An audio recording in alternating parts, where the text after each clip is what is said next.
sebagai kita mahasiswa setelah kita masuk ke dunia kuliah, menurut kalian kuliah itu scam nggak sih?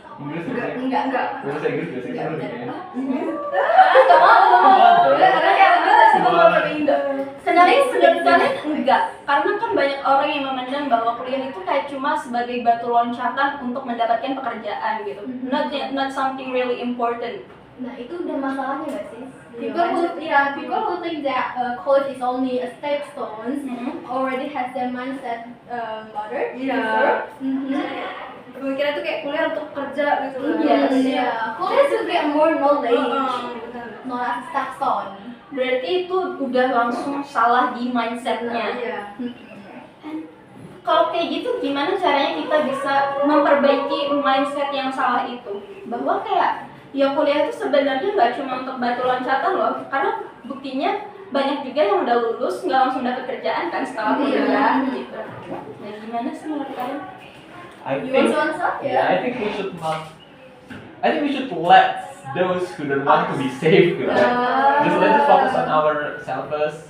Let's just help people we care about, help them to have a clear mindset.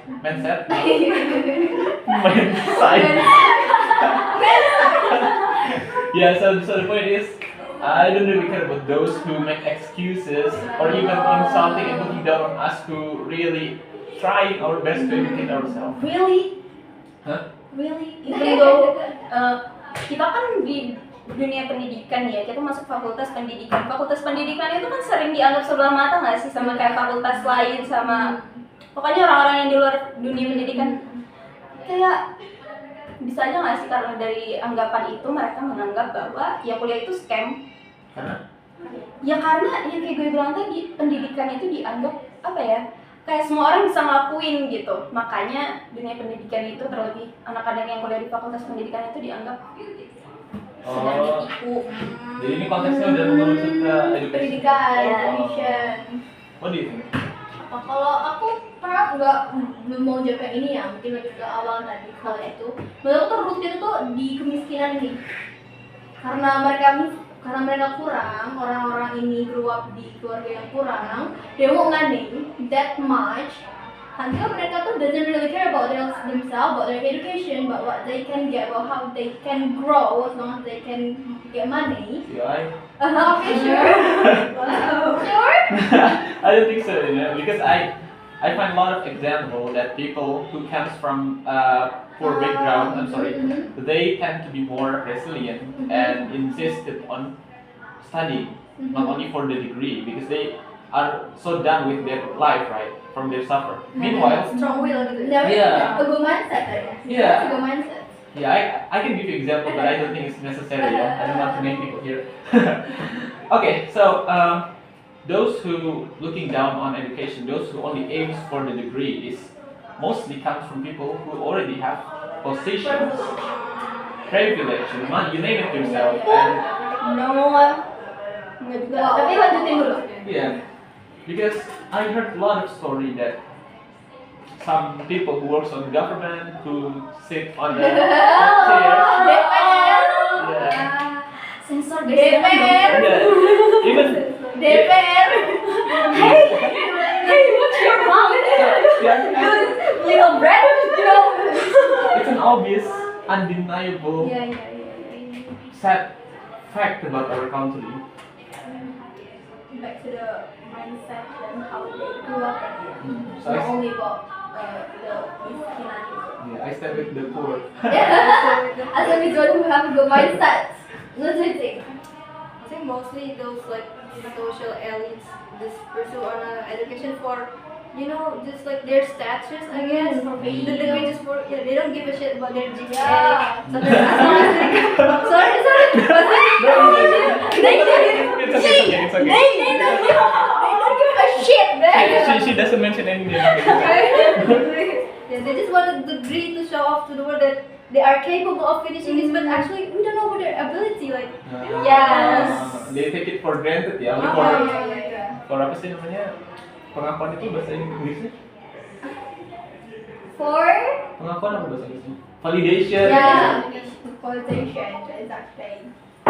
Many people, especially in the government, Do you think that his certificate is Yes. Oh, Izin menjawab. You know we are talking about.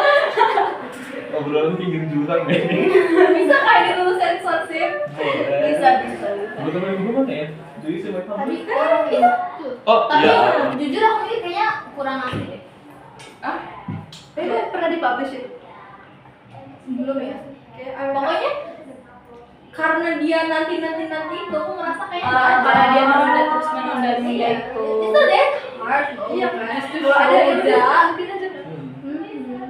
Ya, why ya? He loves controversy. Oh. He loves everyone talking about him. Aduh, ini aku ngapain? Kamu Tapi menurut kalian gimana dengan Papua yang sampai saat ini anak-anaknya belum mendapat pendidikan yang layak? Itu berat banget. Karena aku lihat di beberapa video orang-orang yang di Papua, mereka itu untuk mendapatkan pendidikan, satu harus nginep di sekolah kalau misalnya mau ujian, dua gurunya pun terbatas, fasilitasnya pun terbatas, dan pokoknya kenapa selama bertahun-tahun Papua itu kan sumber apa sih SDA, Iya. SDA-nya kan banyak ya, dan itu udah selama puluhan tahun dikerok terus. Tapi kenapa sih pemerintah tidak mengizinkan Papua untuk maju, at least di bidang pendidikan? Kenapa ya? Mungkin ada dari campur tangan antek-antek asing apa ya? Antek-antek asing mengingat tanah Papua karena itu mereka tidak ingin Kenapa? SDA-nya maju. Kenapa nyalain asing? Memangnya udah pasti asing. Memangnya cuma pihak asing yang Antek-antek asing itu apa sih? Bukan manipulit ya? Menggandeng tangan presiden Memangnya cuma mereka. Iya. Memangnya warga Nah, lokal. antek-antek asing itu ya itu pasti mereka juga. Karena government kita tuh antek-antek asingnya Papua. Setuju. Di Ya, maybe, who knows? Kalian tahu nggak sih organisasi Papua Merdeka itu terbentuk karena apa? waduh. Karena mereka itu melakukan perlawanan, karena dari sejak 60 tahun yang lalu TNI itu selalu dikirim ke Papua untuk membatasi ruang lingkup mereka, menghabisi hutannya mereka, sementara hidup mereka kan dari alam. Jadi mereka yang merasa alamnya direbut ini melakukan pemberontakan, tapi framingnya media seakan-akan OPM ini adalah orang-orang yang jahat. Semua balik lagi ke mindset. Makanya harusnya TNI itu nggak boleh yang lulusan SMA, Gak boleh yang halo deh doang.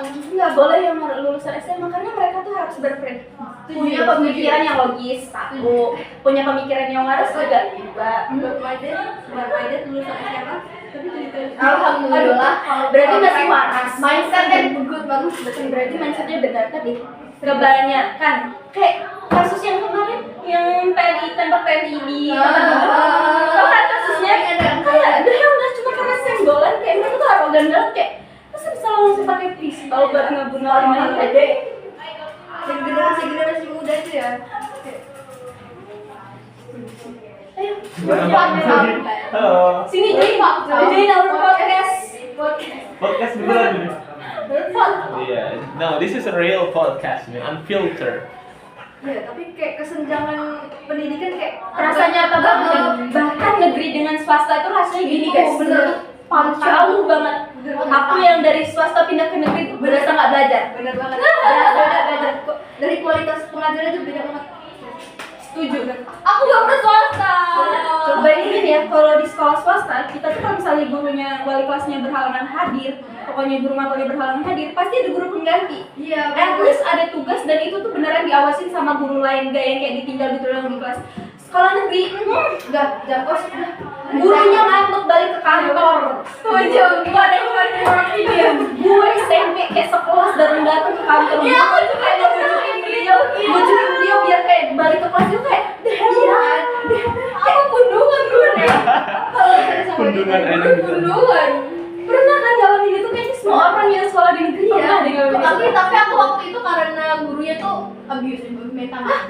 Suka nyentilin ini sampai merah. Cewek tuh diginiin ditak-tak sama itu SD. SMP. Terus ngadu kita kan sama BK kalau nggak salah. Karena itu ngadu, ngoceh gurunya itu. Kalian ini saya cuma belum bla akhirnya dia nggak datang lagi, dia ngajar lagi.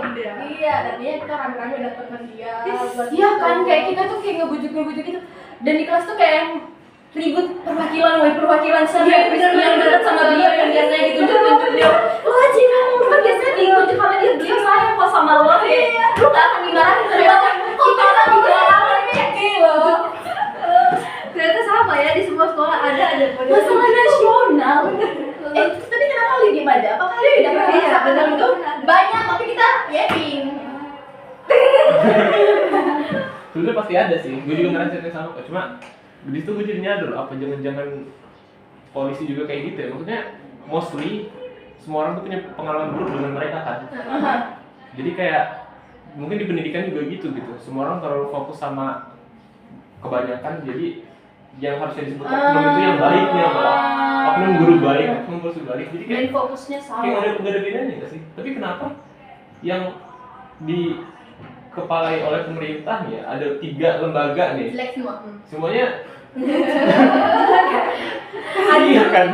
Kayak Itu baru dari polisi, tentara sama education ya. Ini Kesehatan juga. no kesehatan sama public service kayak gue bikin Service itu paling gue bikin KTP jujur nggak suka sih, nggak ramah soalnya.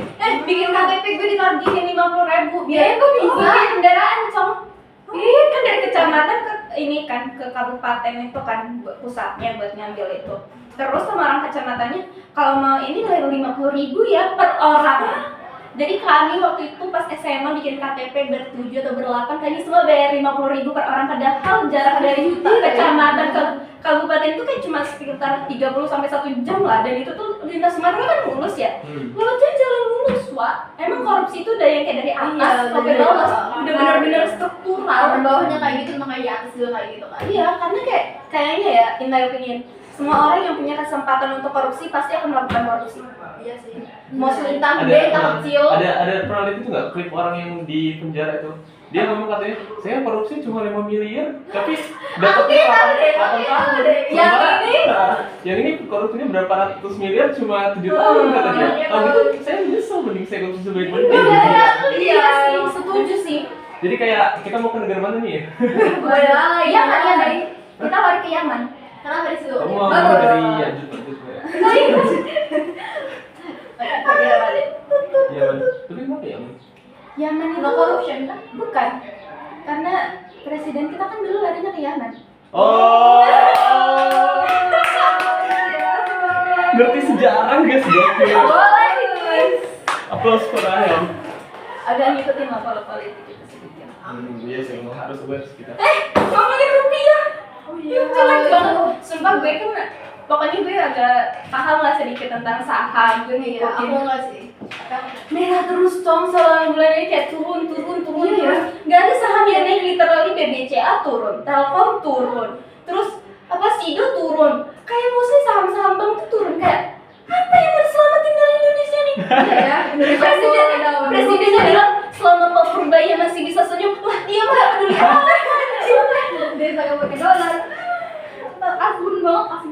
Sumpah, kok bisa ada statement kayak gitu keluar dari seorang presiden gitu? Kayak Udah habis pikir. aduh. Iya, kayaknya kita bakal ngalamin krisis moneter juga.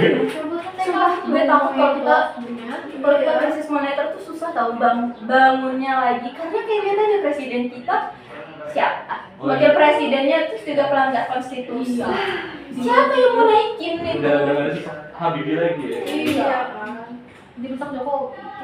Bulan lalu tuh 1 USD baru 16.000. Masih 16 ya? Sekarang udah Kayaknya bukan 20.000. Sekarang udah 17.800. Lihat, bulan lalu 50.000. Miskin aku sih. Belum lagi IKN itu yang udah habis triliunan rupiah itu dan gak jadi itu kayak Iya nggak bisa deh. Oh nggak bisa deh kan. jurang. Sebenarnya tuh enak tau ngomongin pemerintahan aja asal gak direkam. Gini apa? Pemerintah itu sebetulnya susah dikritik. Dua mata ya. Susah dikritik kalau bagus. Bagus. Jadi kalau gampang dikritik ya Ada UU ITE sekarang kalau terus ada UU tambah lagi kalau misalnya kita mau mengkritik pemerintahan kita harus ngasih solusi juga, jadi kita nggak boleh mengkritik tanpa Betul. memberikan solusi.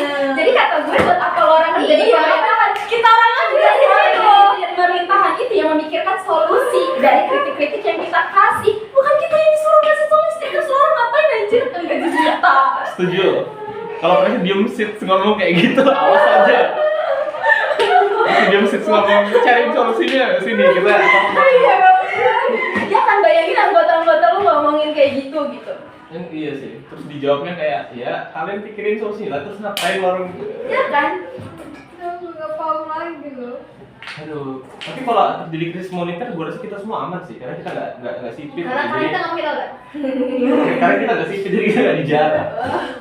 Kita nggak dijarah tapi kita meninggal karena nggak bisa beli makan, nggak bisa bayar kesehatan, Kayak semua akses terbatas. Tragedi apa 98 ya? Iya. Iya. Itu ya, balik lagi. Wih, kamu di Jakarta selamat gak? Belum lagi. Kita nggak setelah itu. 98 loh. Belum jadi Biar parents berapa Iya. sudah. ini kerja belum orang tua. Tahu Krismon itu di Aceh itu pengalaman opung tuh, mereka kan tinggalnya di balik bukit ya, itu sampai di portal tau. Mereka nge-portal pintu masuk yang masuk ke desa itu yang di balik bukit itu supaya mereka tetap safe, karena kalau itu nggak di portal dan nggak yang kayak ya ruang penyimpanannya penuh. Udah habis. Udah berapa menit itu direkam HP gue? 16. Tanggung nih masih bisa 4 menit lagi. Ya udah. Mau hapus TikTok dulu nggak? TikTok lagi gue udah nggak 2 bulan nggak buka account, udah nggak buka. Oh gitu, WhatsApp-nya ya gue hapus dulu semua. Jangan dong, di WhatsApp tuh banyak banget. Di WhatsApp, kalian nggak upload di YouTube gitu atau di Instagram untuk story orang Indonesia? Tetap sih, tapi tetap pokoknya kayak chat-chat yang berkesan itu kan kalau misalnya WhatsApp dihapus bakal hapus juga kan. Iya benar. Soalnya tuh banyak chat selamat ulang tahun dari Oh, kalian beneran kayak gitu ya? Gue baru tahu loh. iya dari your parents, dari your siblings pasti ngucapin kan lewat WhatsApp, dari your best friend or anything else. Tapi kalian beneran baca ulang chat yang menurut kalian impactful kan? Iya. Kok enggak sih? Nah, Sampai bintangin kayak kita iya sih kayak kalau misalnya kita lagi down gitu ya, terus kita ngebaca Iya. chat-chat yang kita bintangin itu, kita kayak merasa penuh lagi loh, berenergi lagi, ternyata kayak Jadi ingat kita tuh gitu loh. disayang itu gitu. iya beda metode. Beda, iya. Oh gimana tadi? Kalau kalian gimana? Aku enggak sih, Pak. Kayak buat apa? Udah nggak berguna lagi loh. Jadi kalau misalnya kayak kepikiran gitu, terus gimana? Kan nggak ada kenangannya, kayak misalnya Iya, kepikiran karena momen aku itu. lupa memoris dari dia. Oh ya udah inget di otak lagi. Ya, gue udah hilang. Ngapain ngebukain chat orang masih inget di sini? Gokil. Wow. Berarti dia ini paling nggak kena sama WoA. Iya, nggak kena sama WoA. Justru love language aku wah. Tapi kok gitu? Oh, iya. Biasanya WoA justru Justru word of affection. Jadi Oh. kita ngasih word of affirmation. Oh, iya, affirmation. Tapi mungkin dia yang giving, bukan yang receiving. Jadi dia. Iya. Tapi Kamu suka ngasih daripada suka ngambil nerima. aku suka dua-duanya sih. Oh, Something wrong I guess. Why are you so judgmental? Lo Don't kalau you lu sendiri dare. gimana, Li? Apa? Lu sendiri gimana kalau misalnya kayak kangen sama chat-chat tertentu? Karena kayak pasti ada momen yang akan Iya. masuk ke otak gitu untuk kenang. Dulu kan kayak gitu. Kayak misal lu lagi down gitu, terus waktu itu lo menelpon temen lo atau curhat ke temen lo, terus lu kayak kangen ngeliat responnya dia lagi, ngeliat momen itu, kilas balik ke momen itu gitu. Kayaknya beda metode bener. Apa kayak yang gue bilang di awal, mungkin orang store memorinya di chat gitu kan. Iya. Kalau gue enggak sih, lebih ke Mana otak? Benar. enggak ada triggernya masing-masing gitu. Mungkin lagu, mungkin kalau lu ngeliat gambar tertentu lu keinget siapa gitu. Tapi ingat gak gambar apa? Ingat gak lagu apa yang mengingatkan tentang si orang itu? Ada. Ingat. Ingat. Kayak masih kegambar gitu loh. Iya kan, kayak misalkan lu, misalkan bapak lu misalkan ya, setiap lu ulang tahun tuh selalu ngasih apa misalkan lilin gitu. Nah terus lu tiup karena itu aromanya kecium, mungkin setiap lu nyium itu bakal nge-trigger otak lu untuk ingat apa gitu. Itu adalah hasil dari being present. Kalau kita hadir di dalam sebuah momen pasti Iya, masuk ke betul. otak dan akan terkenang. Iya. Beda lagi kalau orang yang hidupnya Oh, iya, salah. dalam mode survive gitu. Entah dia trauma atau apa, pasti. Oh iya, kalau survive, kalau punya trauma memang agak susah sih. Iya, karena dia fokusnya udah beda gitu. Dia susah untuk being present. That's deep ya. Aku mode apa ya aku ya? Tapi kalian suka journaling nggak sih? Karena kan kalau Iya. misalnya kita nulis gitu ya, kita tahu loh tulisan kita tuh mengandung emosi apa gitu. Kayak misalnya kalau tulisannya bagus, itu biasanya moodnya lagi bagus. Tapi kalau misalnya tulisannya udah kayak seret, itu antara isi Iya, kepalanya iya, lagi iya. rumit. Ya, Excuse me. ya kan dari awal. Ya, tapi tidak kebaca lah Nali. Maksudnya feels-nya Iya, tuh tapi tulisannya beda kan? Iya, bersifat gitu kan. Aku awalnya gitu journaling, rajin banget kan. Wow. Tapi aku tuh kalau tiap kali journaling bawa kemana-mana, bener-bener kayak bisa beli satu buku jujur. Ya nggak apa-apa nggak sih? Tapi kita kan nggak punya waktu terlalu banyak dan akhirnya aku malah kayak overwhelmed, kecapean, kayak banyak banget ini yang perlu ditulis, banyak banget yang perlu diomongin. Jadi aku tuh kalau misalkan ini lebih pengen di store di video, kalau nggak di audio. Cuman kadang aku mikir juga kalau misalkan aku store journalingnya di audio atau video itu untuk ngeliatinnya lagi itu lama. Sedangkan kalau di buku itu tuh kita bisa kayak ngebaca, bisa sekilas gitu kan, cepet gitu kan. Jadi aku serba salah sebenarnya. At this year tuh goal aku tuh journaling, tapi sekarang kayak lagi pause. Karena itu. Ini kayaknya udah 20 menit deh. Lanjut. Nanti Oh, meledak gitu. Halo. nggak apa, meledak dikit. Ah, nggak mau, nggak bisa.